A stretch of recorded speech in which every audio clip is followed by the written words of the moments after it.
La France a une originalité, c'est qu'au moment de la crise des réfugiés, en 2015-2016, on a eu une petite poussée de la demande d'asile, mais sans commune mesure avec ce qui se passait en Allemagne, en Autriche, en Suède, etc. Et dans tous ces pays-là, on a depuis complètement revu à la baisse l'accueil des demandeurs d'asile. L'Allemagne, par exemple, Mme Merkel est liée par un accord de coalition dans lequel elle s'était engagée à faire en sorte que l'Allemagne accueille désormais moins de 200 000 demandeurs d'asile. Et en effet, l'Allemagne a atteint son objectif. Elle est très en dessous de 200 000 maintenant. Alors qu'en France, le nombre des demandeurs d'asile accueillis ne cesse d'augmenter. Donc, alors que la plupart des pays européens ont réussi à maîtriser la demande d'asile, nous n'y sommes pas parvenus. Et avec l'influence des diasporas, avec la façon dont un certain nombre d'accords bilatéraux nous ligotent, c'est, à mon avis, la principale explication à la poursuite de cette vague migratoire qui touche la France. Donc l'Allemagne, elle fait venir des immigrés pour des raisons à la fois démographiques et économiques, mais elle essaye de maîtriser le phénomène. Elle a d'ailleurs récemment fait voter une loi sur l'immigration des talents, c'est-à-dire qu'elle essaye d'attirer désormais des immigrés qualifiés, correspondant à ces pénuries de main-d'œuvre. Et nous continuons à accueillir des demandeurs d'asile. On n'en a jamais accueilli autant en 2019 que dans toute notre histoire depuis qu'on a signé la Convention de Genève. Alors Patrick Stefanini, est-ce que vous pouvez tout d'abord vous présenter pour les téléspectateurs qui ne vous connaissent pas? Alors, moi je suis un haut fonctionnaire. J'ai fait l'essentiel de mon enfance et de mon adolescence dans la région Rhône-Alpes. Ensuite, j'ai fait Sciences Po à Paris, j'ai passé le concours de l'ENA et je suis sorti dans le corps préfectoral. J'ai été sous-préfet à Pontoise, par exemple. Mais j'ai fait aussi une bonne partie de ma carrière au ministère de l'Intérieur. Et j'ai notamment été, c'est là que j'ai appris l'essentiel de ce que je sais sur les étrangers, le droit des étrangers. J'ai été sous-directeur des étrangers et de la circulation transfrontière, c'était l'appellation de l'époque, au ministère de l'Intérieur entre mai 88 et début 91. Alors c'était la grande époque de la négociation des accords de Schengen, des accords de Dublin, donc ça m'a beaucoup marqué et ça m'a beaucoup appris. J'ai aussi fait de la politique puisque j'ai été le directeur de cabinet d'Alain Juppé au RPR pendant plusieurs années, le directeur de campagne de Jacques Chirac et son directeur adjoint de campagne respectivement en 1995 et en 2002. Et ensuite, j'ai repris ma carrière administrative. J'ai occupé des fonctions de responsabilité sur les sujets de l'immigration auprès d'abord de Dominique de Villepin, puis de Nicolas Sarkozy entre 2005 et 2009. J'ai été préfet de région et je suis à la retraite depuis octobre 2018. Voilà. J'ai également dirigé la campagne de Valérie Pécresse plus récemment en 2015. Donc, vous signez chez Robert Laffont Immigration, ces réalités qu'on nous cache. Vous l'avez dit dans votre parcours, vous avez travaillé auprès de Nicolas Sarkozy. Vous avez été l'instigateur de ce fameux ministère de l'immigration en 2007 qui a été dissous en 2010. Pourquoi, selon vous, un tel ministère n'a-t-il pas pu perdurer en France ? Ce n'est pas moi qui ai été l'instigateur de ce ministère. En 2005, j'avais fait un rapport pour Dominique de Villepin dans lequel je proposais 3 solutions, dont la solution du ministère. Mais c'est Emmanuel Mignon qui a convaincu, Nicolas Sarkozy de cette création. Alors, pourquoi la disparition du ministère ? Moi, j'avais déjà quitté le ministère en 2009. Donc je ne suis pas dans le secret des dieux de cette suppression. Ce qui est vrai, c'est que la création du ministère répondait à la fois à un objectif politique, au moment de la campagne de 2007, afficher une priorité très forte. L'immigration, c'est un sujet qui doit être au sommet de la pile et pas au milieu ou en bas de la pile. C'était sans doute un peu moins vrai après que la crise économique de 2007-2008, enfin crise financière en 2007, économique et sociale à partir de 2008-2009, ait fait sentir ses effets. Et puis par ailleurs, sur le plan administratif, nous avions atteint nos objectifs, car la création du ministère correspondait à la volonté d'en finir avec la situation que moi j'ai connue pendant longtemps, pendant laquelle il y avait 3 ministères qui se partageaient les questions migratoires en France. Il y avait le ministère de l'Intérieur, bien sûr, qui délivrait les titres de séjour et qui, pour simplifier, organisait les expulsions. Il y avait le ministère des Affaires sociales qui délivrait les titres de travail. On imagine, enfin on a oublié, mais à l'époque, il y avait donc un ministère qui délivrait les titres de séjour, un ministère qui délivrait les titres de travail. Vous voyez comme c'était simple. Tout ça pour un même individu. Et enfin, il y avait le Quai d'Orsay qui s'occupait des visas. Donc, en 2008, au 1er janvier 2008, on a créé le ministère, on a fusionné tous ces services, ce qui n'est pas allé sans mal. Hein. Je n'hésite pas à dire qu'il n'y a pas eu de bouleversement des structures ministérielles dans notre pays aussi important depuis cette date.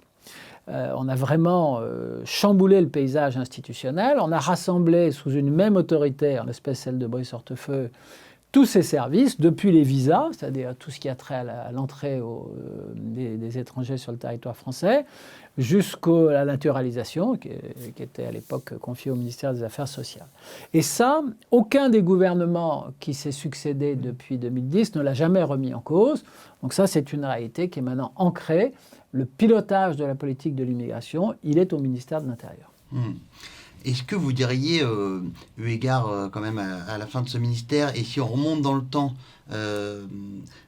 que la France a un problème avec les politiques publiques liées à l'immigration, et notamment quand on voit ce qui était proposé par les États généraux du RPR dès 1990, avec des mesures assez fermes de préconiser, et qui finalement n'ont pas été suivies d'effet quand la droite a été au pouvoir? Oui, alors on a plusieurs sujets. On a un premier sujet sur lequel je passe rapidement, mais je le considère comme fondamental. On a du mal en France à poser des diagnostics, c'est-à-dire à prendre le temps de ne pas être tout de suite dans la proposition, tout de suite dans la réaction à un événement d'actualité et de poser des diagnostics. Moi, dans mon livre, j'ai voulu poser un diagnostic.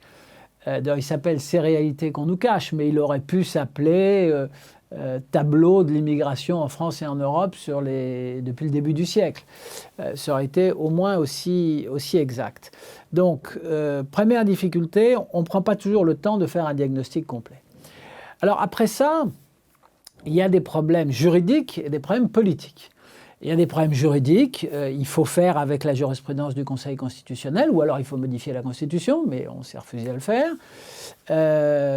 Il faut faire avec la Convention européenne des droits de l'homme, ou alors il faut la dénoncer, mais on ne l'a pas fait. Et évidemment, ces contraintes juridiques freinent l'action des gouvernements. Et puis au-delà des contraintes juridiques, il y a des contraintes politiques. Je rappelle que sous Nicolas Sarkozy, sous l'autorité de Brice Hortefeux, on a fait voter au Parlement la possibilité de faire pratiquer des tests ADN pour les étrangers désireux d'entrer en France, notamment pour mieux contrôler le regroupement familial, que le Conseil constitutionnel a validé la loi en question, et que, je suis obligé de le rappeler, c'est finalement un ministre de Nicolas Sarkozy, le successeur de Brice Hortefeux, Éric Besson, qui, pour des raisons que 11 ans après, j'ai toujours pas comprises, a décidé de renoncer au test ADN, alors même que la bataille était gagnée sur le plan juridique. Je prends à dessein cet exemple, parce qu'il y avait une volonté politique forte qui était celle de Nicolas Sarkozy, il y avait un objectif qui était de mieux contrôler le regroupement familial et d'éviter qu'on nous présente comme des enfants, des gens qui ne l'étaient pas, et on s'est privé de cet outil. Alors, on va venir peu à peu dans le détail de ce que vous présentez dans le livre, mais juste pour conclure cette petite introduction assez politique, est-ce que vous pouvez nous rappeler justement les mesures qui étaient préconisées par les États généraux du RPR en 90, leur densité, entre guillemets, et nous dresser un bref panorama de ce que la droite a retenu ou pas finalement entre 90 et aujourd'hui? Il y avait la volonté de mieux maîtriser le regroupement familial. Une des difficultés, alors là, elle est ni juridique ni politique, elle est sociologique. C'est-à-dire que le regroupement familial, qui était une composante majeure de l'immigration familiale à partir des années 75, et donc c'est normal que les rédacteurs de ce rapport au RPR en 1990 aient insisté là-dessus. Il se trouve que depuis 2000, c'est plus le cas du tout. C'est-à-dire que Non, ça fait 30%, je crois, ça du représente total plus de de 30% l'immigration. de l'immigration familiale et moins de 12% de l'immigration totale. Donc je ne dis pas que c'est un sous-sujet. Ça reste un sujet, mais c'est plus le sujet numéro 1 en matière d'immigration familiale. Donc vous voyez, les politiques ont eu un train de retard. Il y avait également des mesures sur l'accès à la nationalité française. Alors ces mesures-là, elles n'ont pas été mises en œuvre parce qu'il y a eu, comme vous le savez, un débat très intense dans la société française sur cette question. Et il y a eu une commission qu'on a appelée la commission Marsolon, du nom du juriste qui l'a présidée. Et après, il y a eu une espèce de compromis, une sorte de compromis historique de la société française, que je propose dans mon livre de remettre en cause, qui fait que les jeunes qui sont nés en France de parents étrangers acquièrent automatiquement la nationalité française, soit à l'âge de 13 ans, soit à l'âge de 16 ans. Quand je dis automatiquement, il faut que soit leurs parents, soit eux-mêmes en fassent la demande, mais ensuite, en pratique, il n'y a aucune condition. Et je propose de remettre ça en cause.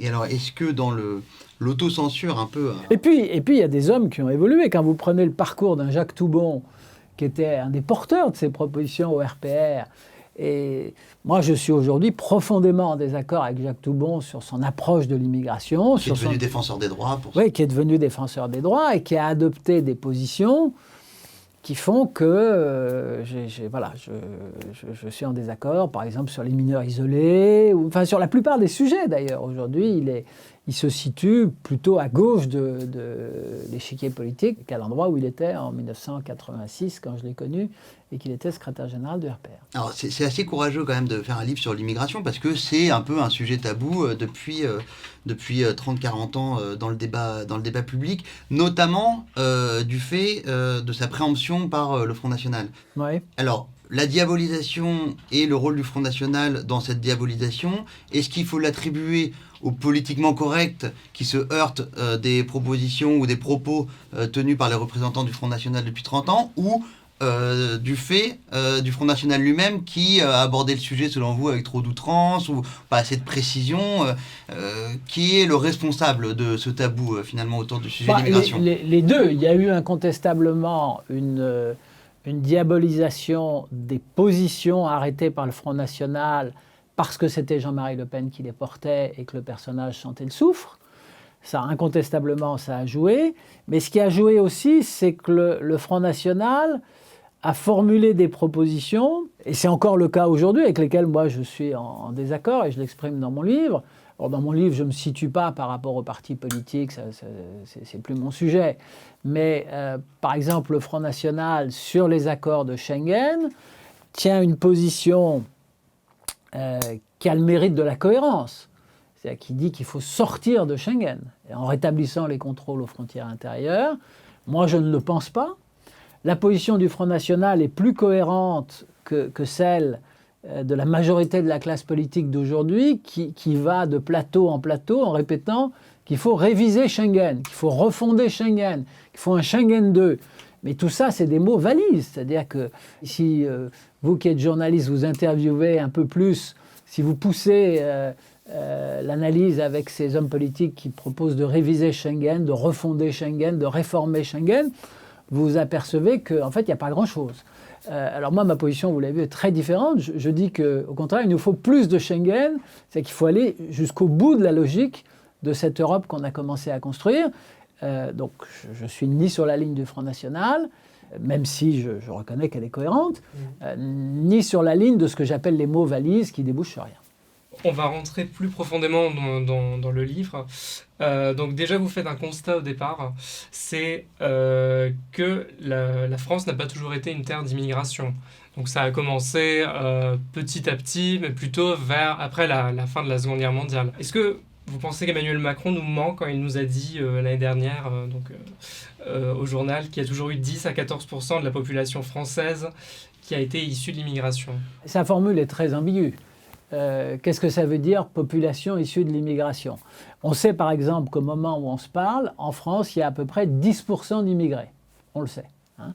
Vous dites même à un moment dans le livre, presque 30% en comptant les 3 dernières générations. Au moment où on se parle, il y a 10% d'immigrés, c'est-à-dire de personnes qui sont nées étrangères à l'étranger et qui vivent aujourd'hui en France. C'est ça la définition d'un immigré. Enfin, en tout cas, la définition française d'un immigré. Donc, nous sommes à 10%. C'est beaucoup plus qu'au lendemain de la Seconde Guerre mondiale. Ça a quasiment doublé. Et la France n'en est pas à sa première vague migratoire. Donc là où Emmanuel Macron se trompe et peut-être cherche à nous tromper, c'est quand il dit que la France a toujours été un pays d'immigration. C'est vrai qu'en Europe, la France est un des plus vieux pays d'immigration, puisque ça a commencé dans les années 1860-1870.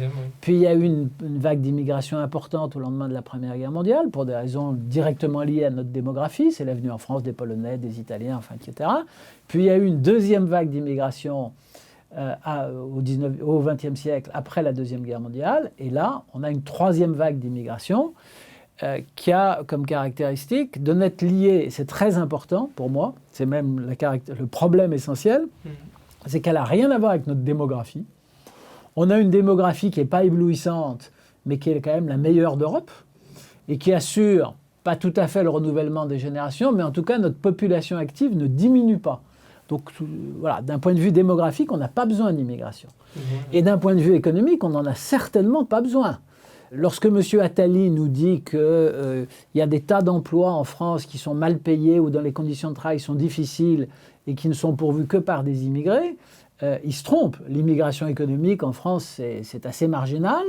Certes, il y a des emplois qui sont mal payés, mal rémunérés, et où les conditions de travail sont difficiles, mais si j'ose dire, il appartient aux organisations syndicales, à la fois patronales et de salariés, de faire en sorte que ça change.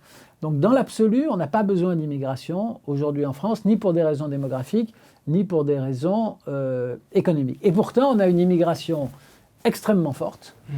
Alors l'étonnant de ce que j'appelle le déni, que je combats ardemment dans les 2 premiers chapitres de ce livre, nous explique qu'il n'y a pas de problème, nous explique qu'il y a beaucoup plus d'immigrés en Allemagne, nous explique que le solde migratoire de la France est faible, donc il n'y a pas de souci, dormez tranquille, bonnes gens. Moi je suis en désaccord frontal avec ces positions, je pense qu'on est en face d'une vague migratoire qui est puissante, c'est peut-être pas la plus puissante de toutes celles que la France a connues, je crois que la plus puissante c'est celle qui s'est produite au lendemain de la Première Guerre mondiale, mais c'est une vague puissante, qui n'a rien à voir, par exemple, avec les effets du regroupement familial. C'est beaucoup plus important que les effets du regroupement familial.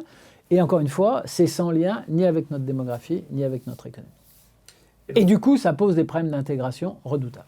Et donc en plus, cette immigration n'est pas du tout choisie. Pendant la cérémonie des 150 ans de la République, le 4 septembre dernier, Macron avait naturalisé un ingénieur anglais voulant s'installer en France. Est-ce que c'est une immigration qui existe, une immigration choisie, qui n'est pas subie? Non, Nicolas Sarkozy a essayé d'infléchir la politique française d'immigration dans le sens d'une immigration choisie.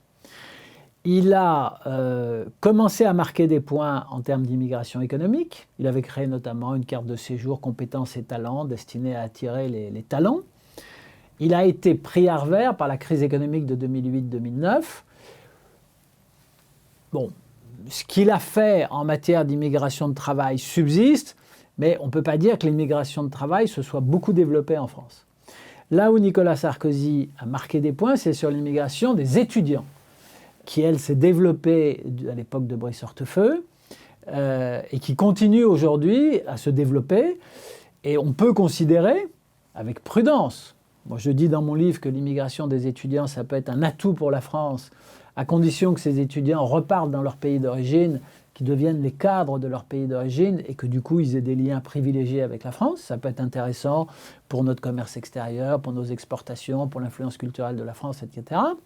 Et à condition évidemment qu'on ne se fasse pas avoir par des faux étudiants avec des faux diplômes. Ça, il faut rester vigilant. Mais nous l'étions à l'époque. En revanche, sur l'immigration familiale, Nicolas Sarkozy a réussi à la stabiliser, mais pas vraiment à la faire reculer. Et ça reste aujourd'hui un vrai problème. Et c'est la raison pour laquelle moi je plaide pour des quotas d'immigration, mais ça suppose une révision de la Constitution. Et comparé à nos voisins, on n'a pas du tout la même typologie d'immigration ? Non. Alors l'Europe est très diverse. Elle est très diverse. Il y a des pays qui ont une économie dynamique et puissante et une démographie faible, comme l'Allemagne. Donc elle a besoin d'immigrer à la fois pour des raisons démographiques et pour des raisons économiques. Il y a des pays qui ont une économie plutôt vaillante et une démographie désastreuse. Je pense à la plupart des anciens pays de l'Est, la Pologne, la République tchèque, la Slovénie. Bon, mais le meilleur exemple, c'est la Pologne, qui a un dynamisme économique incontestable. Je ne sais pas si vous êtes allé récemment à Varsovie, c'est la France des années 50. Hein. Ça bouge, on voit que ça crée de la richesse, il y a des voitures neuves partout. Bon. Et en même temps, ils ont une démographie défaillante, puisqu'ils n'ont pas un très bon taux de fécondité, et que une partie de la jeunesse polonaise est partie, comme vous le savez, en Grande-Bretagne à la fin des années 2000. Donc eux aussi, ils ont besoin d'immigrer. Et je révèle dans mon livre que que la Pologne est un des pays qui délivre le plus de titres de séjour à des étrangers. Simplement, la Pologne a fait ses choix, c'est-à-dire que l'immigration qu'elle accepte, l'immigration qu'elle encourage, c'est celle de son voisin historique, l'Ukraine, qui est le pays immédiatement limitrophe, et qui, comme vous le savez sans doute, dans les années entre 1350 et 1650, le duché de Pologne et ce qu'on appelait à l'époque le grand-duché de Lituanie ne faisaient qu'un. Donc tout ça, c'était un seul et même pays. Donc les considérations géographiques, elles comptent évidemment beaucoup. Mais pour en revenir à votre question, ce qui sépare la plupart des pays européens de la France, c'est que dans la plupart des autres pays européens, la majorité de l'immigration est européenne. Nous, c'est surtout une immigration extra-européenne en France. Bien sûr. Et principalement subsaharienne. Non. Plutôt maghrébine. Les 3 premiers pays pour l'immigration en France, ça reste, alors dans un ordre qui est un tout petit peu varié, c'est aujourd'hui Maroc, Algérie, Tunisie, ça a été longtemps Algérie, Maroc, Tunisie, et ça reste des flux considérables, hein, ça reste des flux... Et ça, c'est comme ça depuis 1974 à peu près. Même avant. L'indépendance de ces pays, c'est entre 60 et 62, pour faire court. C'est même plus tôt pour la Tunisie. On a négocié des accords sur l'immigration dans la foulée de leur indépendance. Et ces accords, ils sont toujours là. Alors, ils ont été rectifiés à la marge, mais ils sont toujours là. C'est d'ailleurs une des questions que je pose. Est-ce qu'il est encore... c'est une question assez iconoclaste que je pose. Est-ce qu'il est normal que 60 ans après l'indépendance de ces pays, on continue à avoir un flux migratoire en provenance de ces pays aussi important que celui qu'on a? Qu'est-ce qu'il justifie? Je rappelle qu'il s'est écoulé plus de temps depuis l'indépendance du Maroc qu'il ne s'en était écoulé entre le début du protectorat français jusqu'à la fin de ce protectorat. Donc l'eau a coulé sous les ponts, mais les flux migratoires, eux, ils sont toujours là. Alors évidemment, ce qui les justifie, ou en tout cas ce qui les explique, sans les justifier, c'est la géographie, c'est les pays qui sont les plus proches de la France, bien sûr. Si vous vivez au Maroc et que vous réussissez à passer en Espagne, ben ensuite la France, c'est tout de suite à côté. Mais fondamentalement, on est lié par des accords bilatéraux. Et les gouvernements, je ne suis pas très optimiste sur la possibilité de réviser ces accords.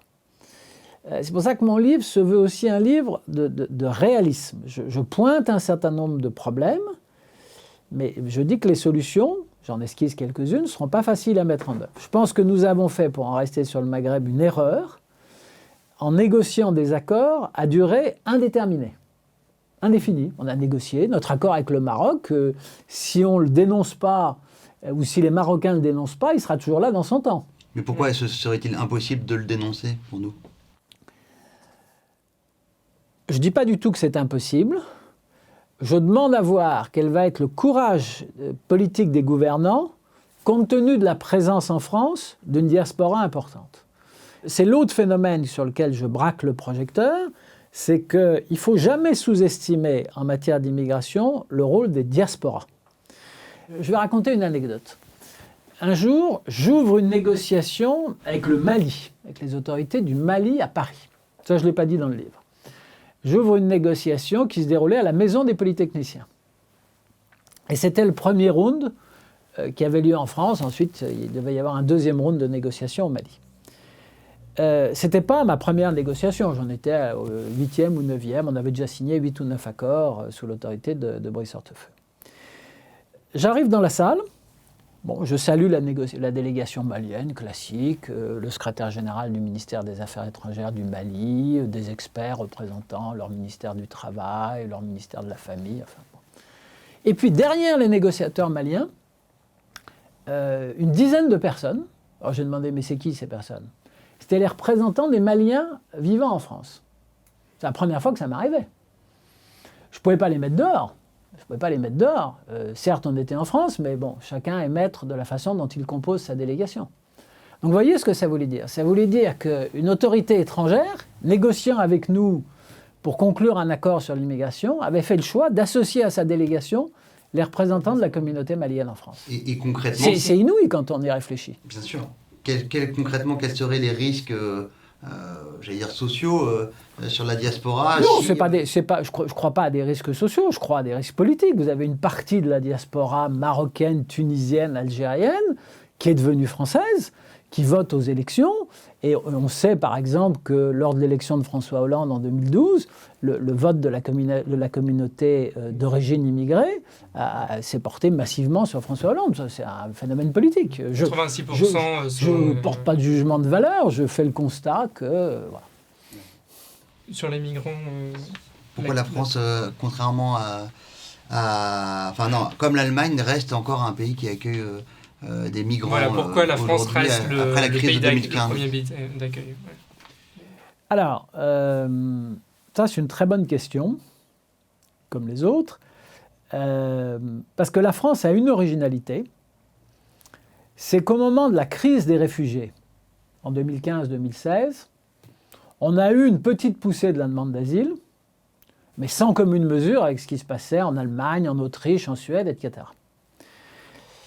Et dans tous ces pays-là, on a depuis complètement revu à la baisse l'accueil des demandeurs d'asile. L'Allemagne, par exemple, Mme Merkel est liée par un accord de coalition dans lequel elle s'était engagée à faire en sorte que l'Allemagne accueille désormais moins de 200 000 demandeurs d'asile. Et en effet, l'Allemagne a atteint son objectif. Elle est très en dessous de 200 000 maintenant. Alors qu'en France, le nombre des demandeurs d'asile accueillis ne cesse d'augmenter. Donc, alors que la plupart des pays européens ont réussi à maîtriser la demande d'asile, nous n'y sommes pas parvenus. Et avec l'influence des diasporas, avec la façon dont un certain nombre d'accords bilatéraux nous ligotent, c'est, à mon avis, la principale explication à la poursuite de cette vague migratoire qui touche la France. Donc l'Allemagne, elle fait venir des immigrés pour des raisons à la fois démographiques et économiques, mais elle essaye de maîtriser le phénomène. Elle a d'ailleurs récemment fait voter une loi sur l'immigration des talents, c'est-à-dire qu'elle essaye d'attirer désormais des immigrés qualifiés, correspondant à ces pénuries de main-d'œuvre. Et nous continuons à accueillir des demandeurs d'asile. On n'en a jamais accueilli autant en 2019 que dans toute notre histoire depuis qu'on a signé la Convention de Genève. C'est une centaine de milliers par an qui arrivent en France. C'est plus pour les demandeurs d'asile. L'année dernière, c'est 132 000. 132 000. Donc c'est considérable. C'est plus qu'en 2015 et en 2016. Donc nous ne maîtrisons pas la demande d'asile. Elle provient d'un peu partout. Elle provient, comme vous le savez, de certains pays européens, l'Albanie, la Géorgie, qui sont pas vraiment, qui sont même pour certains de ces pays, on le sait bien, demain des candidats à l'adhésion à l'Union européenne. Donc on a le droit de se poser des questions. Elle provient aussi de pays d'Afrique subsaharienne. Et puis elle provient, la demande d'asile, de pays qui n'ont aucune relation historique avec la France, qui sont plutôt des pays d'influence anglaise, anglophone, le Pakistan, l'Afghanistan, la Corne de l'Afrique. Donc nous n'arrivons pas à maîtriser notre... Pourquoi se projette-t-il sur la France? Parce que c'est plus simple d'obtenir cet asile en France? Parce qu'ils savent, alors à la fois parce que, en effet, le taux de délivrance, le taux de reconnaissance de la qualité de réfugié est probablement supérieur en France à ce qu'il est dans plusieurs pays européens, mais ce n'est pas l'explication principale. Et c'est aussi un autre point, j'ouvre une parenthèse, parce que c'est un autre point sur lequel j'insiste dans mon livre, c'est que la vision qu'on veut nous donner du reste de l'Europe en matière migratoire en France est totalement erronée. Pour simplifier, beaucoup de médias français disent « les gentils, c'est la France », qui se comporte correctement à l'égard des migrants, et il y a toute une série de pays européens qui n'accueillent pas les migrants, l'Autriche, la Hongrie, la Pologne, etc. La Pologne, j'en ai déjà parlé, c'est le pays qui délivre le plus de titres de séjour à des ressortissants étrangers. L'Autriche, j'en parle dans mon livre, l'Autriche, elle accueille, en proportion de sa population, beaucoup plus de demandeurs d'asile que la France. Et elle accorde le statut de réfugié de manière plus généreuse que la France. En France, on l'ignore totalement. On peint M. Sébastien Kurz, le chancelier autrichien, comme si c'était le diable. Moi, ce n'est pas du tout ma position. Je reviens à la France, donc on ne maîtrise pas la demande d'asile, on ne maîtrise pas l'immigration historique qui nous vient notamment des pays du Maghreb et qui reste pour l'essentiel une immigration familiale. D'accord. Alors, parmi les méchants, il y a aussi Salvini, qui a été très décrié sur la scène internationale et en tout cas en France. Lui a baissé drastiquement le nombre d'immigrés clandestins, par exemple, sur son territoire. Est-ce que, selon vous, c'était au détriment du respect de certains droits fondamentaux ? Non, j'écris dans mon livre que M. Salvini n'a pas respecté les règles, qui sont d'ailleurs complexes, sur le sauvetage en mer. Bon. C'est-à-dire que les règles du droit international prévoient que lorsqu'un bateau est secouru dans une zone maritime qui dépend de l'Italie, ces passagers, s'ils sont en danger, doivent être ramenés, non pas dans le pays d'origine, mais en Italie. Bon. Donc M. Salvini a pris un peu des libertés avec ça, et du coup, il fait l'objet en Italie même d'une procédure pénale, dont je ne sais pas ce qu'elle donnera, mais bon. Non, mais l'Italie, comme la Grèce, sont confrontés à un problème qui, au départ, est un problème géographique. Hein, Lampedusa, c'est à 130 km de la Tunisie. Bon, donc c'est pas très compliqué de rejoindre Lampedusa à partir de la Tunisie. Quant aux îles grecques, quant au chapelet d'îles grecques, qui défraient l'actualité de temps en temps, Lesbos, Chios, enfin, etc., c'est des îles qui sont à 30 km de la Turquie. Bon. Donc c'est très facile de les atteindre. Et l'Union européenne n'a pas suffisamment aidé l'Italie et la Grèce. Du coup, alors la Grèce, ce n'est pas tout à fait la même chose, mais l'Italie, depuis des années, a décidé que, puisque l'Union européenne ne l'aidait pas, elle laissait n'importe qui rentrer chez elle, et elle se dépêchait de les envoyer dans les pays voisins. Et de ce point de vue-là, ce qui s'est passé avec le terroriste auteur de l'attentat de Nice est quand même, totalement symbolique des dysfonctionnements, non pas de l'Union européenne, mais en tout cas d'un pays membre de l'Union européenne. Ce terroriste, il est arrivé à Lampedusa, il aurait dû être arrêté à Lampedusa. Bon, il y avait la quarantaine sanitaire, très bien, ça, c'est la Covid, mais ensuite, on aurait dû constater qu'il n'avait pas de droit au séjour. Il fallait le renvoyer en Tunisie. Que je sache, la Tunisie, ce n'est pas un pays qui est à feu et à sang. Bon, donc il fallait le renvoyer en Tunisie. Et si l'Italie n'avait pas les moyens de le renvoyer en Tunisie, elle aurait dû s'adresser à Frontex, qui est l'agence européenne qui sert à ça. Bon, ça n'a pas été le cas. Il a au contraire été transféré sur le continent italien, à Bari. Et là, en application de la directive retour, on lui a notifié, on lui a dit « Vous êtes en situation irrégulière, vous avez 1 mois pour quitter l'Italie ». Bon, et puis après, on l'a relâché. Bah, évidemment, de lui-même, il n'a pas décidé de repartir en Tunisie. Hein. Voilà, donc on a, à travers le périple de l'auteur de cet attentat, on a 2 illustrations flagrantes de ce qui ne va pas dans l'Union européenne aujourd'hui.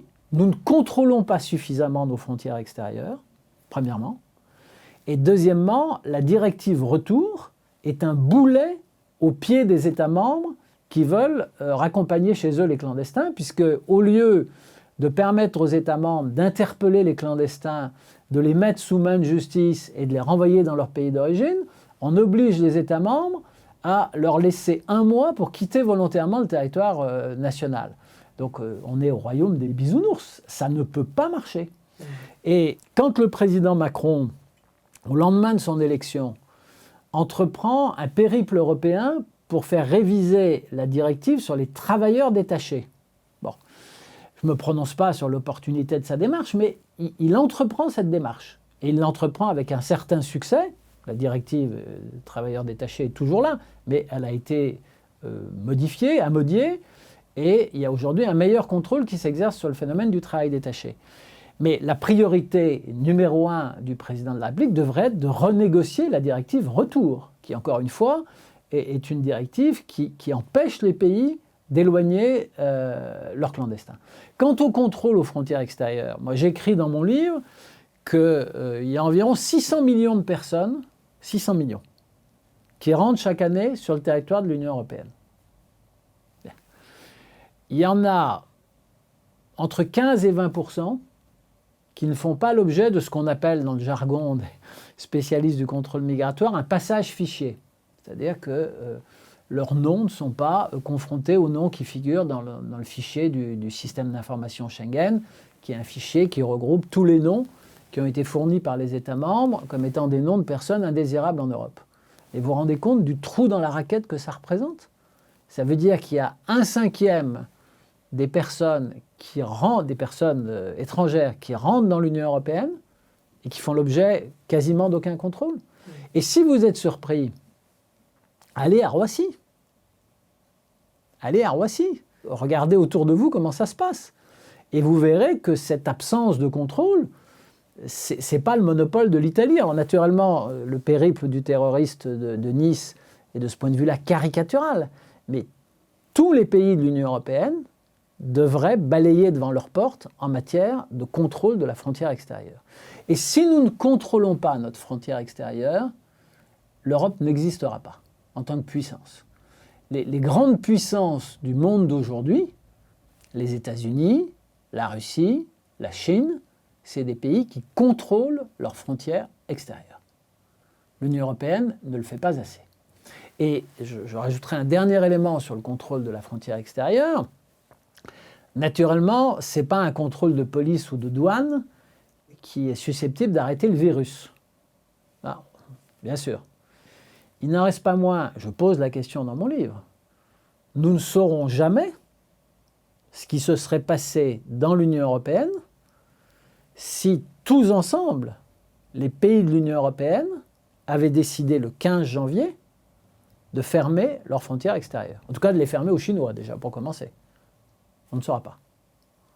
Moi, j'observe qu'un certain nombre de pays qui ont maîtrisé l'épidémie, dans des délais rapides, sont des pays qui ont fermé leurs frontières. Je pense à la Corée du Sud, je pense à Taïwan, et j'observe que la Chine, sortie de la première vague, s'est empressée de fermer ses frontières extérieures. Mais comment est-ce qu'on peut contrôler, vous le dites, il y a 32 000 km de frontières maritimes. On ne peut pas contrôler autant de points de passage, de points d'entrée par les migrants. Oui et non. En tout cas, on pourrait les contrôler beaucoup mieux que ce qu'on fait aujourd'hui. Et donc, comment ?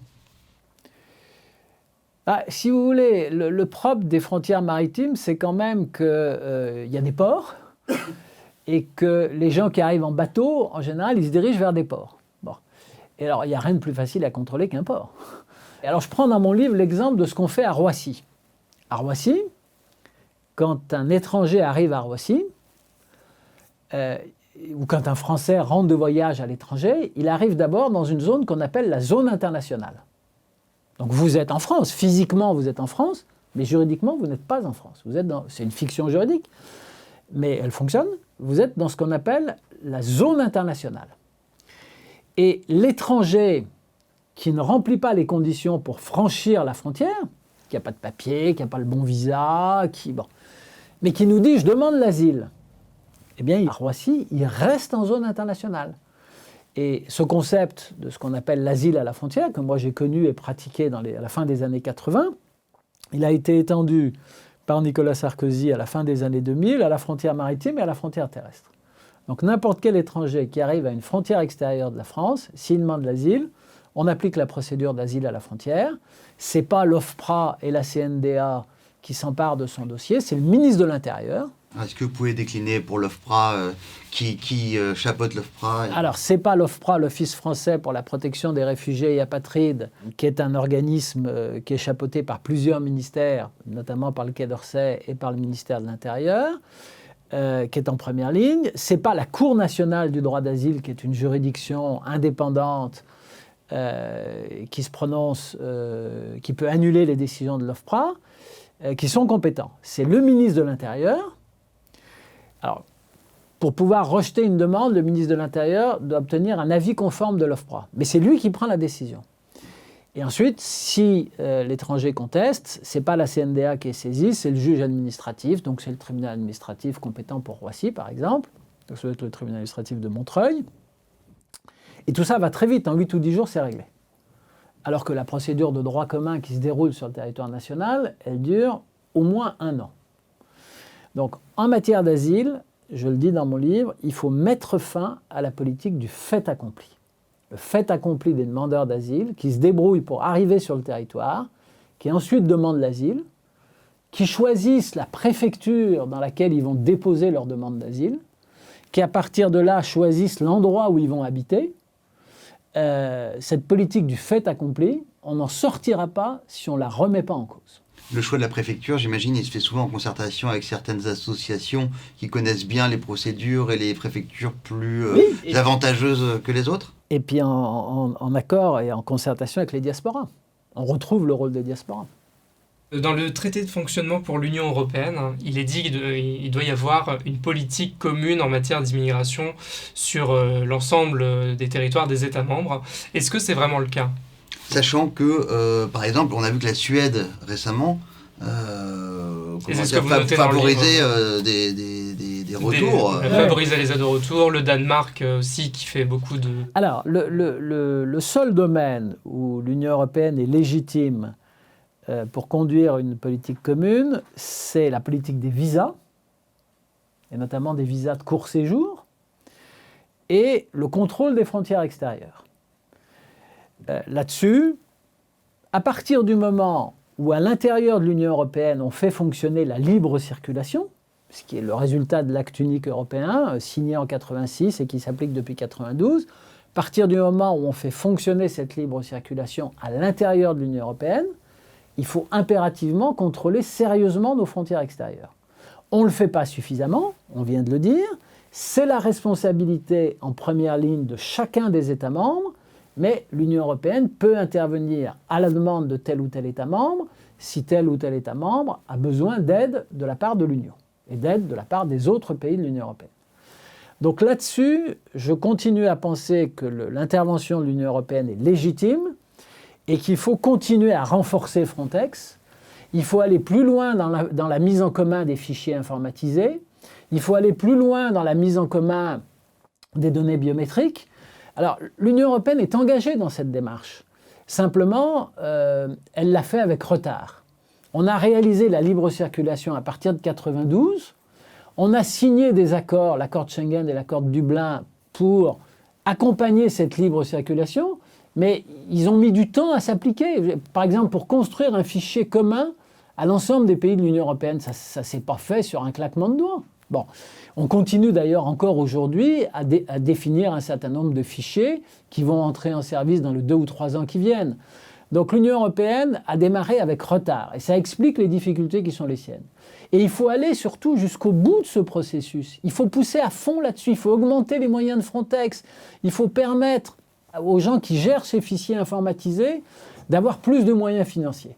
Bien. En revanche, pour ce qui est de l'admission au séjour, c'est-à-dire la marque essentielle de la souveraineté d'un État, c'est la capacité qu'a un État de dire tel étranger, je lui délivre un titre de séjour, ou au contraire, je ne le lui délivre pas.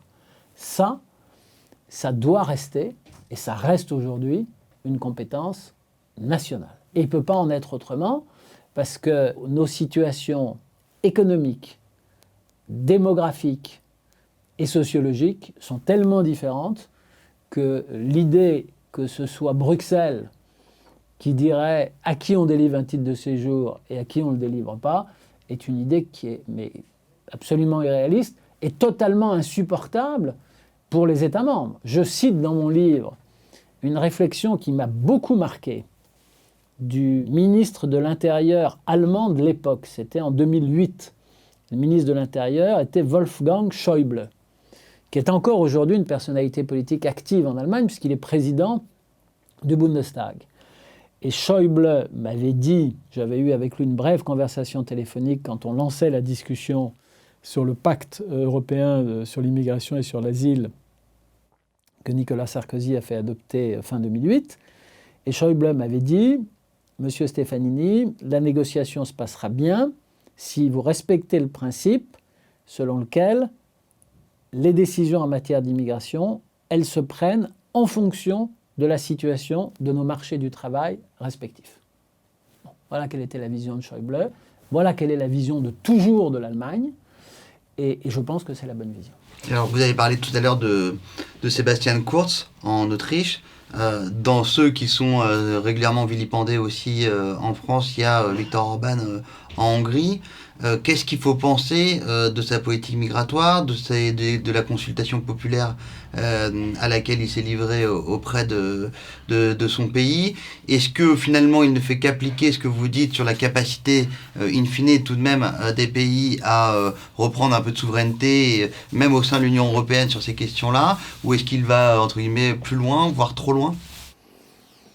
Je n'ai pas suivi dans le détail les démêlés entre Viktor Orban et l'Union européenne. Je crois que sa politique en matière d'asile est mise en cause par la Cour de justice de l'Union européenne. Dans la vie, il faut choisir. Si vous êtes membre de l'Union européenne, ça vous vaut un certain nombre d'avantages, notamment sur le plan économique, notamment sur le plan des fonds structurels. Vous ne pouvez pas ne garder que les avantages et ne pas appliquer la réglementation européenne. Mais encore une fois, cette réglementation européenne, elle n'est pas aussi contraignante que certains le disent. Et lorsque je me réfère à Sebastian Kurz en Autriche, c'est parce que je trouve que son discours sur la nécessité absolue pour l'Europe de maîtriser sa frontière extérieure est le bon. Viktor Orban, en 2016, a proposé un référendum au peuple hongrois qui s'est déclaré en faveur de quotas migratoires et qui a plutôt dit non à une ouverture des flux non maîtrisés. Vous avez été directeur de campagne de François Fillon. Dans le programme de François Fillon, il y avait aussi des quotas migratoires.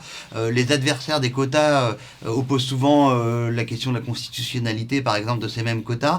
Est-ce que encore aujourd'hui, en 2020, des quotas migratoires pour la France vous semblent une manière opérante de régler la question de l'immigration? Oui, je continue à le penser. J'observe d'ailleurs que tous les candidats à la primaire de la droite en 2017 étaient favorables aux quotas migratoires, parce que c'est la seule manière de maîtriser l'immigration familiale. Moi, je ne suis pas de ceux qui pensent qu'on va pouvoir suspendre le regroupement familial, qu'on va pouvoir mettre un terme à l'immigration. Je ne crois absolument pas à l'immigration zéro et je regarde les propositions sur le moratoire de l'immigration avec une certaine dose de scepticisme à cause de l'expérience qui est la mienne sur ces sujets, à cause de ce que je sais des contraintes que fait peser sur nous le droit international, etc. Mais une fois qu'on a dit ça, chaque pays doit avoir la capacité, en fonction, encore une fois, de sa situation économique et d'équilibres sociologiques qui sont les siens, de maîtriser sa politique migratoire. Et au fond, depuis 1975, d'abord avec le regroupement familial, maintenant avec cette nouvelle forme d'immigration familiale qui est la venue en France des conjoints de Français, nous appliquons une règle qui consiste à regarder les étrangers qui ont des attaches familiales en France comme disposant d'un droit au séjour. Eh bien, je pense que cette approche est erronée et que la présomption favorable qui peut résulter pour un étranger de ce qu'il a des attaches familiales en France ne doit être qu'une présomption et qu'elle doit être tempérée par la prise en compte de notre situation économique et sociale, donc en clair notre taux de chômage, notre capacité à intégrer par le travail, mais également elle doit être tempérée par l'analyse de la personnalité de l'étranger et de sa capacité à s'inscrire dans un parcours d'intégration. Et c'est exactement la philosophie des quotas. La philosophie des quotas, c'est que chaque année, la France n'accueille pas plus qu'un certain nombre de migrants familiaux ou qu'un certain nombre de migrants économiques. Mais le domaine d'élection, entre guillemets, des quotas, c'est évidemment l'immigration familiale.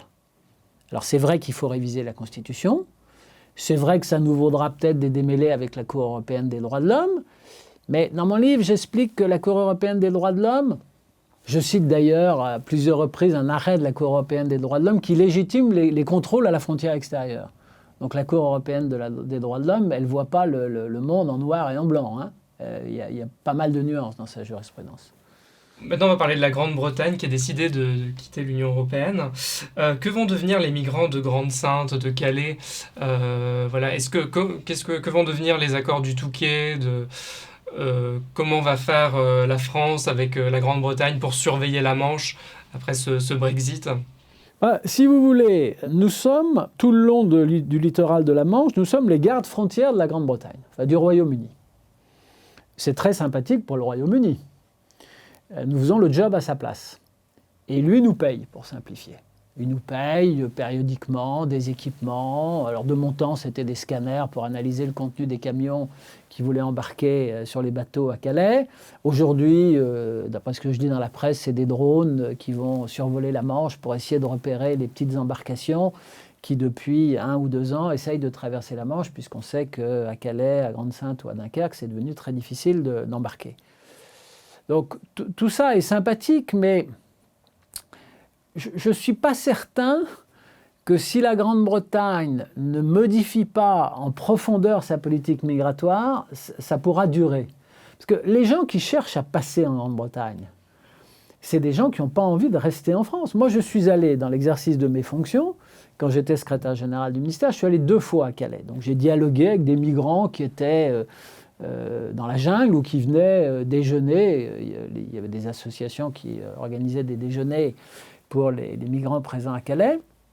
Donc j'ai dialogué avec eux. C'est pour l'essentiel des gens qui viennent des pays dont on parlait tout à l'heure. Pakistan, Afghanistan, Corne de l'Afrique. Ils n'ont absolument aucune attache avec la France. Ils ne savent pas très bien ce que c'est que la France. Ils parlent anglais, ils ne parlent pas français. Ils n'ont qu'une envie, c'est de rejoindre le Royaume-Uni parce qu'ils ont de la famille au Royaume-Uni. Parce qu'ils ont des compatriotes qui ont réussi à franchir la Manche et qui vivent et qui travaillent au Royaume-Uni. Donc de 2 choses l'une. Où la situation économique et la politique migratoire du Royaume-Uni changent. Pourquoi le Royaume-Uni a fait le Brexit? Fondamentalement à cause de l'immigration. Il faut que vous en soyez conscients. L'immigration, l'excès d'immigration en Grande-Bretagne a été un des facteurs clés du succès du Leave lors du référendum sur le Brexit. Et ça ne concernait pas seulement d'ailleurs l'immigration extra-européenne, ça concernait aussi l'immigration européenne. Mais est-ce que le gouvernement britannique va répondre à ce ras-le-bol de l'opinion publique britannique? Est-ce que les règles en matière d'immigration au Royaume-Uni vont se durcir?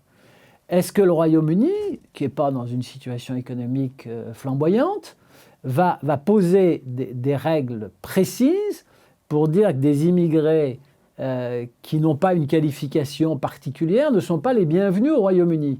Si c'est le cas, ça a du sens de continuer à faire vivre l'accord du Touquet.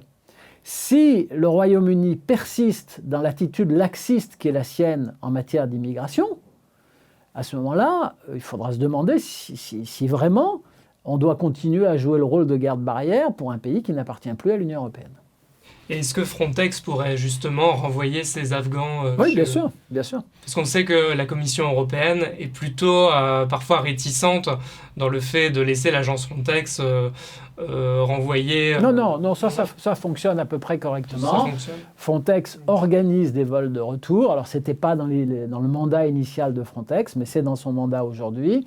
Ils organisent des vols de retour.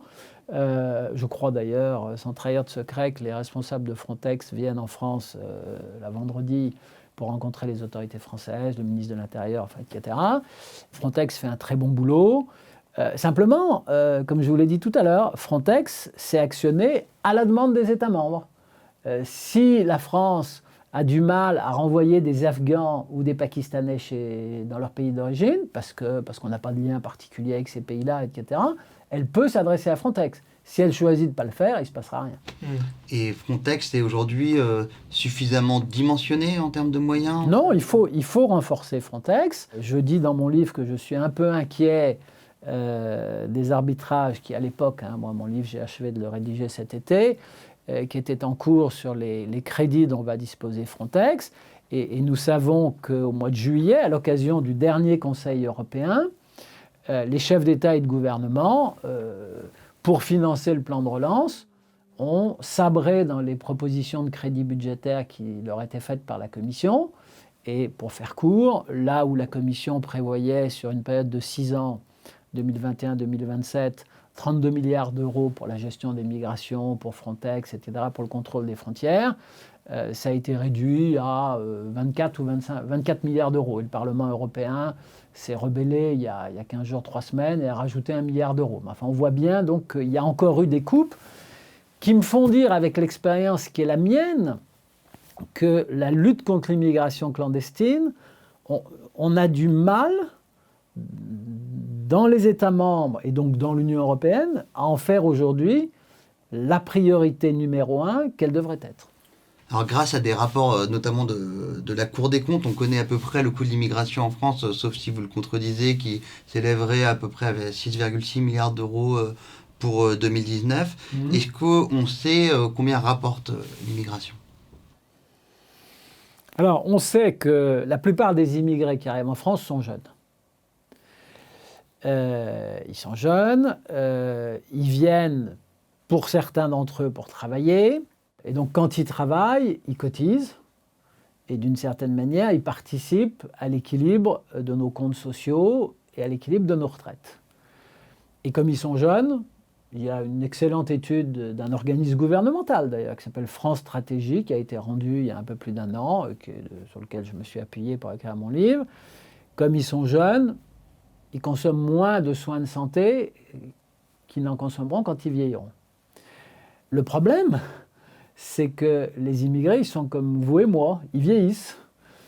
Quand ils vieillissent, ils font venir leur famille, on en a longuement parlé, et quand ils vieillissent, ils sont davantage exposés au chômage, parce que ça fait partie des accidents de la vie professionnelle, et à la maladie, parce que ça fait partie des accidents de la vie tout court.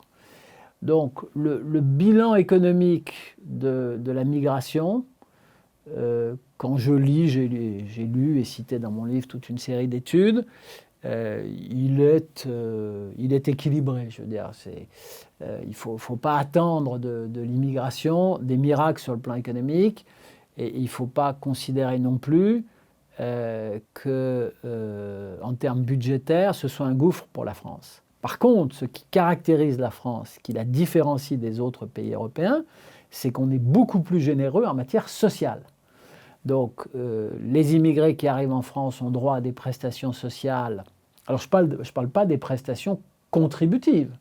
L'immigré qui travaille et qui cotise à sa caisse d'assurance chômage, comme n'importe quel salarié français, s'il est au chômage, c'est normal qu'il bénéficie du chômage. En revanche, on a le droit de s'interroger sur les conditions dans lesquelles on fait bénéficier les ressortissants étrangers qui viennent d'arriver de prestations non contributives.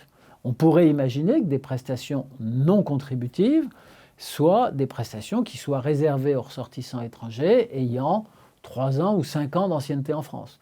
Des propositions avaient été faites en ce sens par les différents candidats à la primaire. Je crois que Nicolas Sarkozy proposait qu'on attende 5 ans avant de faire bénéficier les étrangers de prestations non contributives. Je crois que François Fillon, c'était 3 ans. Bon, en tout cas, vous pensez à quelles aides en particulier ? Est-ce que vous pouvez détailler leur montant ?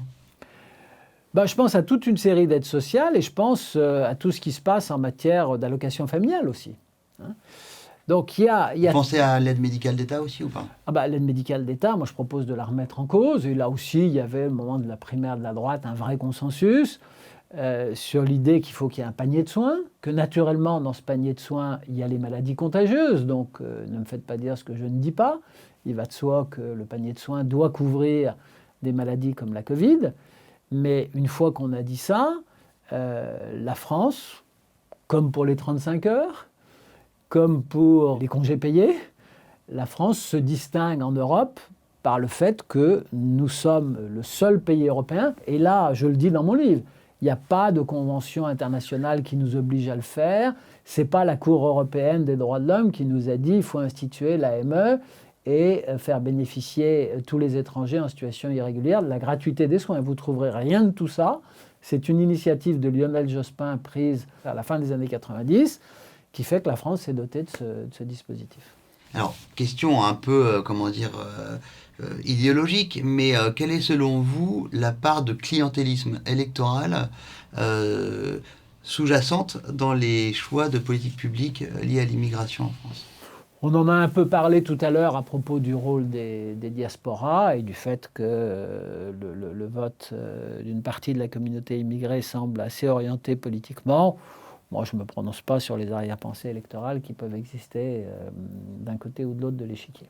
Mais comment lire, par exemple, le chiffre analysé par l'IFOP en 2012, selon lequel 86% des musulmans en France ont voté pour François Hollande, en tant qu'expert politique ou électoral? Il y a une vieille tradition. La France a été une puissance coloniale. Il y avait une SFIO en Algérie, au Maroc, etc. Et une partie des émigrés qui sont venus ensuite en France ont rejoint, j'allais dire, assez naturellement les rangs de la gauche, et ça se traduit encore dans leur vote aujourd'hui et dans les votes de ceux de leurs enfants qui sont nés en France. Je ne suis pas sûr qu'on puisse chambouler ça. Je vous ai dit qu'il ne faut pas sous-estimer l'influence des diasporas dans le débat politique français, franco-français, et donc dans la façon dont évolue la législation sur l'immigration en France. Bon, voilà, ça fait partie du paysage, il faut en être conscient. Mais il y a deux derniers points que je développe dans mon livre, dont on n'a pas parlé. Le premier, c'est que quand on accueille un étranger, il faut bien se dire qu'il commence un parcours d'intégration et que ce parcours d'intégration, les pouvoirs publics doivent l'accompagner. Ça ne veut pas dire que c'est au pouvoir public de tout faire. Il faut que cet individu ait la volonté de s'intégrer. Et je dénonce dans mon livre le fait que, contrairement à d'autres pays qui subordonnent la délivrance d'un titre de séjour au fait d'avoir atteint un certain niveau dans la maîtrise de leur langue, nous, on se contente de vérifier que les intéressés sont allés au cours. Ce qui est quand même un peu étonnant. C'est comme si on distribuait le brevet ou le baccalauréat, non pas en fonction des résultats aux examens, mais en fonction du fait que l'élève a suivi sa scolarité de troisième ou sa scolarité de terminale. Bon. Donc on est très en arrière de la main par rapport à ce qu'il faudrait faire. Mais une fois qu'on a dit ça, il faut aussi que l'État accompagne la démarche des intéressés, et ça coûte de l'argent. Et on voit bien qu'en Allemagne, au lendemain de la crise des réfugiés en 2015-2016, l'Allemagne a mobilisé des moyens considérables pour assurer la réussite de l'intégration sur son sol. Nous, ça n'a pas été le cas. Historiquement, la politique d'intégration a toujours été un parent pauvre de nos politiques en matière d'immigration, et je pense que c'était une erreur, et que si demain, je crois à la nécessité d'accueillir moins, je pense que ça ne veut pas dire qu'on aura moins à dépenser en termes d'intégration. Le deuxième phénomène sur lequel je braque le projecteur dans mon livre, c'est la dérive de notre politique d'aide au développement. Notre politique d'aide au développement, c'est une politique qui est aujourd'hui entre les mains d'une banque, une institution financière, qui s'appelle l'Agence française de développement. Comme toutes les institutions financières, elle n'a pas envie de faire des dons, elle a envie de faire des prêts.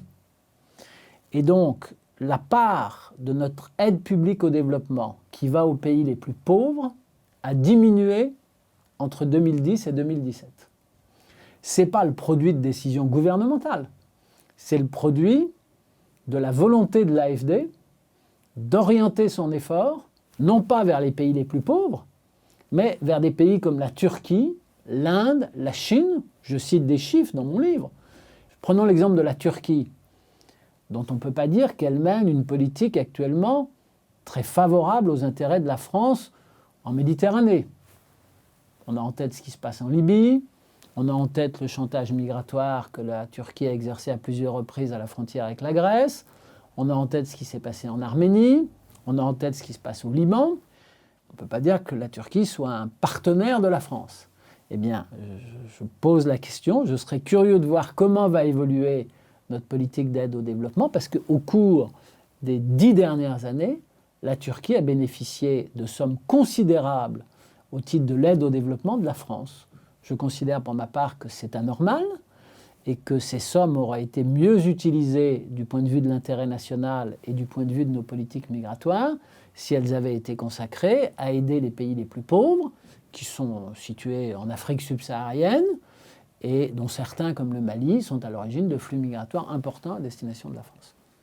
Dans le chapitre sur l'intégration, vous parlez tout de même d'une nation fracassée concernant la France, eu égard à ses échecs dans les politiques d'intégration. C'est le risque. Dans les politiques d'intégration. C'est le risque. Est-ce que vous pensez possible et sous quel horizon de réhomogénéiser cette nation qui aujourd'hui est fracassée?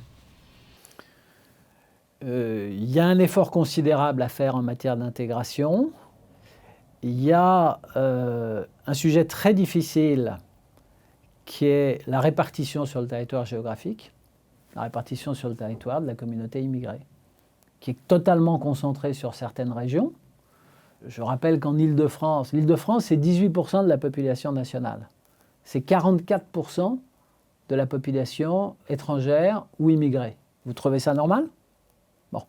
Donc ça veut dire que forcément, il y a des problèmes d'intégration absolument redoutables qui se posent en Île-de-France et dans une moindre mesure dans les Hauts-de-France, en Alsace, en région PACA et en région Auvergne-Rhône-Alpes. Alors on le constate, on l'explique assez facilement, mais c'est le phénomène de la boule de neige. Hein. On l'explique assez facilement par la présence des diasporas dans ces régions. Les immigrés, ils vont là, ils vont s'installer dans le régime de liberté totale qui leur est laissé aujourd'hui en France, ils vont s'installer là où ils ont certains de leurs compatriotes qui ont fait leur vie depuis 15 ans, 20 ans, 30 ans. Les plus grosses communautés, comme à Ivry-sur-Seine, on l'appelle voilà. le Petit Mali. Donc, oui, il y a Ivry, il y a Montreuil, oui, voilà. Bon. Toutes les villes communistes. Voilà. Oui, mais je crois que c'est au-delà des considérations sur l'étiquette politique de telle ou telle ville. Bon. Donc il y a une concentration formidable de la population immigrée sur certaines régions.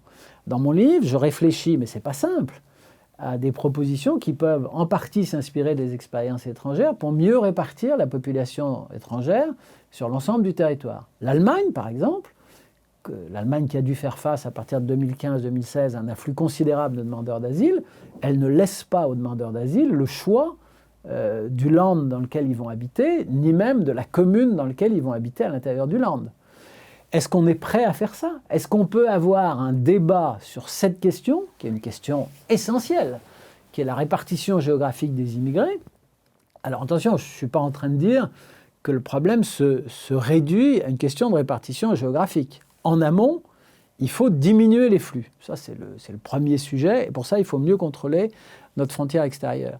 Mais pour ceux des étrangers que nous décidons d'admettre au séjour, que ce soit ceux auxquels on donne la qualité de réfugiés, ou que ce soit des migrants qui ont des droits au titre de la famille, ou des droits au titre du fonctionnement de notre économie, enfin auxquels on reconnaît des droits de séjour, comment les répartit-on sur le territoire national? C'est une vraie question. Il n'y a jamais eu de débat en France là-dessus, jamais. Et notre politique d'intégration, pourtant inspirée par les socialistes, a été une caractéristique, c'est la politique du laisser-faire, laisser-aller. Alors, il y a quand même une question, puisque vous parliez tout à l'heure, par exemple, de la manière dont la Pologne avait choisi une immigration venant d'Ukraine, et vous avez rappelé les liens historiques entre l'Ukraine et la Pologne. Est-ce que demain, pour améliorer l'intégration, au-delà de rationaliser l'immigration, mais pour améliorer l'intégration, il faudra aussi réfléchir à une proximité culturelle, voire religieuse, avec les populations dont on accepte l'immigration en France? Moi, je vais plus loin que vous. Et la question que nous pose la pratique de la Pologne, par exemple, c'est quel est notre modèle migratoire? Est-ce que les immigrés qui viennent chez nous ont vocation à y rester? Ce n'est pas du tout évident, la réponse à cette question. La France a pratiqué ça, c'est-à-dire qu'elle a considéré au cours des dernières années, au cours des 20 ou 30 dernières années, que les immigrés qui venaient chez elle, auxquels elle délivrait un droit de séjour, ils avaient vocation à s'installer, à rester dans la durée. C'est pas ce que fait la Pologne. L'essentiel des titres de séjour qu'elle délivre aux Ukrainiens, par exemple, sont des titres de courte durée. C'est-à-dire que c'est une immigration que les spécialistes de l'immigration appellent l'immigration circulaire. Vous venez en Pologne, vous travaillez 6 mois ou 1 an, et puis vous repartez dans votre pays d'origine. Moi, j'ai eu dans ma famille mon beau-frère qui était agriculteur en Corrèze, qui a eu à un moment donné une difficulté pour trouver un aide sur son exploitation agricole. Il a fait venir un ressortissant polonais qui est resté 3 ans, qui venait travailler pendant 6 semaines ou 2 mois, puis qui repartait 8 jours en Pologne, qui a fait ça pendant 3 ans, et qui un beau jour a dit à mon beau-frère, la situation économique s'est améliorée en Pologne, j'ai été très heureux de ce que j'ai fait en France, mais je repars en Pologne. Est-ce que ce n'est pas un modèle auquel nous devrions réfléchir davantage? Après tout, si nous estimons que nous avons des besoins pour le fonctionnement de notre économie et qu'à un moment T, qu'à un instant T, nous pouvons satisfaire ces besoins par le recours à l'immigration. En même temps, si j'ose dire, en même temps, nous avons un appareil de formation professionnelle en France. Dans mon livre, j'explique pourquoi il ne fonctionne pas très bien. Mais on peut essayer d'améliorer son fonctionnement. On sait qu'on a chaque année 140 000 jeunes qui sortent de l'école en France, qui n'ont pas de diplôme. Il va bien falloir qu'on s'attaque à ce problème. On a commencé d'ailleurs, mais pour l'instant, les résultats ne sont pas encore complètement probants. C'est les fameux décrocheurs, enfin, etc. Donc, qu'est-ce qui nous interdit de réfléchir à une immigration qui demain serait davantage une immigration temporaire, une immigration circulaire, une immigration d'étudiants qui viendraient étudier en France, qui éventuellement viendraient acquérir une première expérience professionnelle en France, mais qui repartiraient ensuite dans leur pays d'origine, une immigration de travailleurs qui viendraient travailler pendant 2 ou 3 ans en France, mais qui ensuite repartiraient définitivement dans leur pays d'origine. On est dans un schéma mental et intellectuel qui est celui des années 60 et des années 70, où l'immigration, c'est forcément une installation définitive sur le territoire français. Beaucoup de pays européens ne partagent pas cette vision que nous avons de l'immigration, et je pose la question, est-ce que c'est la bonne ? Est-ce que les pays d'origine des migrants aussi voudraient les voir revenir aussi dans le pays ? Il faudrait établir peut-être des contrats, des accords avec ces pays-là. Oui, bah pourquoi pas ? Pourquoi pas, bien sûr. Et d'autant plus qu'une partie de l'expérience professionnelle acquise par ces travailleurs qui seraient venus travailler en France pendant 3 ans, pendant 4 ans, pendant 5 ans, peut bénéficier à leur pays d'origine s'ils y retournent. Dans mon livre, je prends l'exemple du Maroc ou de la Tunisie, dans lesquels une partie de l'industrie française a délocalisé des usines de production d'automobiles ou de production de pièces aéronautiques. Bon, après tout, on pourrait imaginer que des travailleurs marocains ou tunisiens continuent à venir en France travailler dans notre industrie aéronautique ou dans notre industrie automobile, mais que la règle du jeu dès le départ, ça soit qu'ils n'ont pas vocation à rester. Mais est-ce que la règle du jeu, et pardon, vous n'avez pas répondu sur cette partie-là de la question, sur la comparaison entre la Pologne et la France, et dans le choix de la Pologne, en délivrant beaucoup de titres de séjour à des Ukrainiens, de faire le choix d'une immigration, de partage d'un certain écosystème culturel, de valeurs, etc. Est-ce que ce doit être une réflexion en France aussi ? Et est-ce qu'elle a déjà eu lieu, elle a déjà existé, oui. cette réflexion en France ? Oui, elle a existé sous un président de la République qui s'appelait François Mitterrand et qui avait évoqué la question du seuil de tolérance. Bon, alors ses petits camarades lui avaient dit tais-toi, il faut changer de disque. Et puis depuis, quand vous recherchez d'ailleurs les déclarations de François Mitterrand sur le seuil de tolérance, vous apercevez qu'il faut bien chercher. Mais enfin bon, elles ont été faites. C'était dans une interview, je crois, à l'époque à France 2, enfin l'équivalent de France 2 à l'époque. Antenne 2. Ou Antenne 2 à l'époque. Bon. Donc voilà, ça c'est une réflexion.